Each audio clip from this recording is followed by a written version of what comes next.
So hello mga idol, in this video ituturo ko sa inyo kung paano nga ba makakuha ng GCash Mastercard or kung paano nga ba tayo mag-order ng GCash Mastercard online, okay?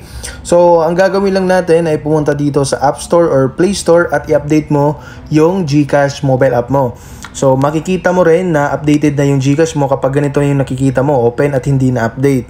So pag update, pindutin mo lang yun para updated. So ano bang reason kung bakit ina-update muna natin? Para hindi tayo maka-encounter ng kahit anumang glitch or mga problema sa pag-transact natin dito sa GCash. So pindutin lang natin tong open. Ayun, mare-redirect tayo ngayon sa dashboard. Ang pipindutin natin ay itong cards, itong pinakadulo. O pindutin natin tong cards. Ayan, so mare-redirect tayo ngayon dito sa GCash card.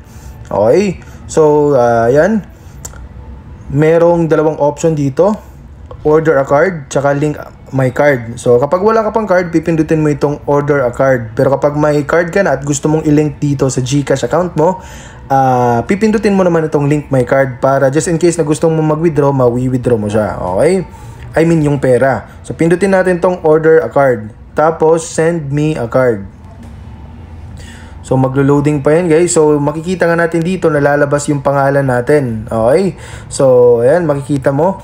So yung GCash card niya worth 250 pesos. So malalaman natin mamaya kung bakit 250 pesos. So pindutin natin yung next. So dito naman sa delivery information, so makikita natin dito yung blank field na kailangan natin fill up. Okay, kung sino yung magre-receive upon the delivery of this card. So halimbawa sample. So sample lang to guys ha, hindi natin to ipaprocess. Para makita nyo lang naman kung paano yung proseso. So parang ganito guys. Okay. So pagkatapos nun, click next tayo. Okay.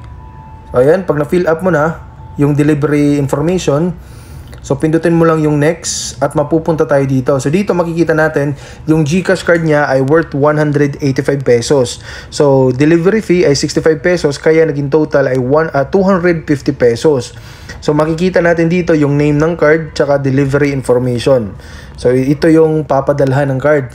So kapag tama na lahat, pindutin mo lang tong I understand that basta ito. Tapos pindutin mo yung confirm. So hindi ko i-confirm kasi mababawasan tayo ng 250 pesos. Okay? So ganun lang kasimple guys kung paano nga ba bumili or kumuha ng GCash Mastercard gamit ang GCash mobile app. Okay? So I hope na nakatulong tong video na to. So kung meron ka mga katanungan, please comment down below sa comment section para masagot natin yan. At please don't forget to hit the like, subscribe at ang notification bell.